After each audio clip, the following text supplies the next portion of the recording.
மீண்டும் ஒரு விளையாடி உங்கள் அனைவரையும் சந்திப்பதில் பிரமகிழ்ச்சி. இந்தியா மற்றும் இங்கிலாந்து இடையில் 3 ஒரு நாள் கொண்ட தொடரில் முதலாவது போட்டி நேற்றைய தினத்தில் பிரிங்காமில் நடைபெற்றிருந்தது குறிப்பிடத்தக்கது. இந்த போட்டியை பொறுத்தவரையில் இங்கிலாந்து முதலாவது நாணய சுழற்சி வெற்றி பெற்று தமது அணியை கள்ளத்தடுப்பை தேர்வு செய்யாமல் துடுப்பாட்டத்தை தெரிவு செய்தது குறிப்பிடத்தக்கது. நேற்றைய தினத்தில் முதல் 21.4 பந்து வீச்சில் 107 ஓட்டங்களுக்கு முதல் 6 விக்கெட்டுகளை இழந்து தடுமாறி இருந்தது இங்கிலாந்து அணி. ஆகவே பேண்டாக் அதிரடி காட்டியிருந்த ஆரம்ப துடுப்பாட்டு வீரராக 4 ஓட்டங்கள் 6 ஓட்டங்கள் 2 அடங்கலாக 43 ஓட்டங்களோடு ஆட்டமிழந்து தொடர்ந்து ஜேக்கப் பத்தல் 16 ஓட்டங்களை பெற்றுக் கொடுத்த ஆட்டமிழந்திருந்தார்.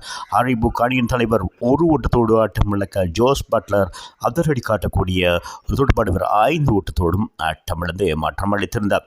சேம் கரன் 0 ஆட்டமிழக்க வில்ஜக் 20 ஓட்டங்கள் பெற்றிருந்தனர் என்பது குறிப்பிடத்தக்கது.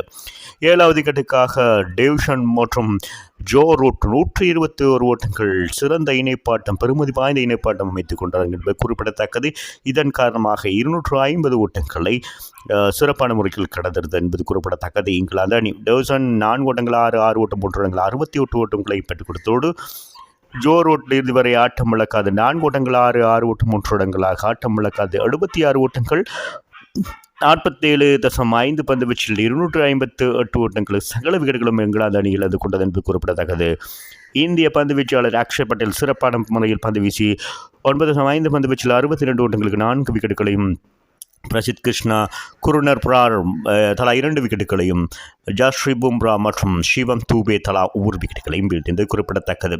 இந்திய அணிக்கு 259 என்ற இலக்கு நிர்ணயிக்கப்பட்டது. வழக்கில் ஆரம்ப துடுப்பாட்டு வீரர் அனுபவம் வாய்ந்த துடுப்பாட்டு வீரர் ரோஹித் சர்மா மற்றும் இளம் அணித்தலைவர் சுப்மன் கில் 43 ஓட்டங்கள் முதலாவது விக்கெட்டுக்காக இணைப்பாற்றம் பெற்றது. வழக்கில் ரோஹித் சர்மா 11 ஓட்டங்களோடு ஆட்டமிழந்து ஏமாற்றம் அளிக்க அடுத்ததாக சிறப்பான ஒரு துடுப்பாட்ட வீரர் விராட் கோலி 5 ஓட்டங்களோடும் ஆட்டமிழந்து ஏமாற்றம் அளித்திருந்த பொழுது இந்திய அணி 48 ஓட்டங்களுக்கு 2 விக்கெட்டுகள் இழந்து தடுமாறிந்தது. ஆக 3வது விக்கெட்டுக்காக சுப்மன் கில் மற்றும் சுரேஷ் ஐயர் ஆகிய இடையிலான இணைப்பாட்டம் 101 ஓட்டங்களாக மாற்றியிருந்தார்கள் என்பது குறிப்பிடத்தக்கது. இதில் சுப்மன் கில் 75 பந்துகளில் 4 ஓட்டங்கள் 11 6 ஓட்டங்கள் 1 ஓட்டங்களாக காயம் காரணமாக மைதானத்திலிருந்து வெளியேறிய 80 ஓட்டங்களை பெற்றுக் கொடுத்தமை குறிப்பிடத்தக்கது. 6வது விக்கெட்டுக்காக சிறப்பான இணைப்பாட்டம் அமைத்திருந்தார்கள் என்றாலும் சுரேஷ் ஐயர் 35 ஓட்டங்களோடு ஆட்டமிழந்திருந்தார். ரன் அவுட் முறையிலே KL ராகுல் 1 ஓட்டத்தோடும் ஆட்டமிழந்திருந்தனர்.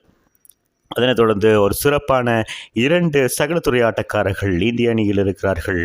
அக்ஷர் பட்டேல் மற்றும் வாஷிங்டன் சுந்தர் ஆகிய இருவருக்கு இடையிலான இணைப்பாட்டம் 102 ஓட்டங்கள் பிரிக்கப்படாத இணைப்பாட்டமாக மாறியிருந்தது என்று குறிப்பிடத்தக்க 2 வீரர்களும் நிதானத்துடனும் தேவையான பந்துகளை தெரிவு செய்து துடுப்படுத்தாடி ஓட்டங்களை குவித்து சிறப்பான ஒரு வெற்றியை நேற்றைய தினத்தில் பதிவு செய்திருந்தார்கள் இந்திய அணிக்கு.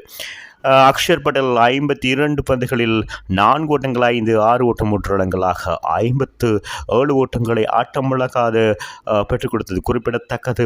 வாஷிங்டன் சுந்தர் தனது பங்குக்கு நிதானமான துடுப்பாட்டத்தை நேற்றைய தினத்தில் ஆரம்பத்திலிருந்து வழங்கி இறுதி நேரத்தில் அவருடைய அதிரடியான துடுப்பாட்டத்தின் மூலம் 4 ஓட்டங்கள் 4 6 ஓட்டம் 1 இடங்களாக 57 ஓட்டங்கள் ஆட்டமிழக்காது பெற்றதோடு தான் சிறந்த சகலத்துறை ஆட்டக்காரர் என்பதை நேற்றைய தினத்தில் நிரூபித்திருந்தார் என்பது குறிப்பிடத்தக்கது.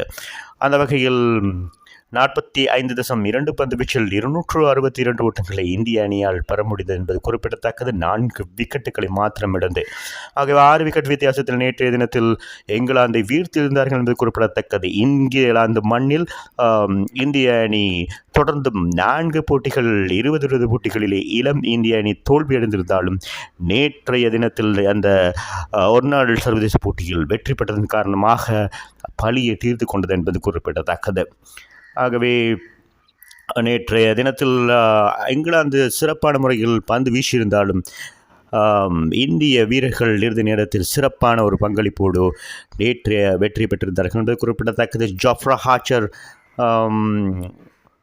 மற்றும் ஜோஸ் டாங்கு ஷாம் கரன் தலா 1 விக்கெட்டையும் வீழ்த்தியது குறிப்பிடத்தக்கது. எது எப்படியோ இந்திய அணி 4 விக்கெட்டுகள் வித்தியாசத்தில் வெற்றி பெற்றிருந்தது என்பது குறிப்பிடத்தக்க. இந்த போட்டியில் சகல துறைகளிலும் செயற்பட்ட அக்ஷர் பட்டேல் பந்துவீச்சில் 4 விக்கெட்டுகளையும் துடுப்பாட்டத்தில் சிறப்பான ஒரு 57 ஓட்டங்களை ஆட்டம் விளக்காது பெற்றுக் கொடுத்த அவருக்கு நேற்றைய போட்டியின் ஆட்ட நாயகன் விருது வழங்கப்பட்டது. மீண்டும் ஒரு விளையாட்டு செய்தியோடு உங்களை சந்திக்கும் வரை உங்களிடமிருந்து விடைபெறுவது உங்கள் அன்பின் பாதுலை தாஸ். வணக்கம் சகங்களே.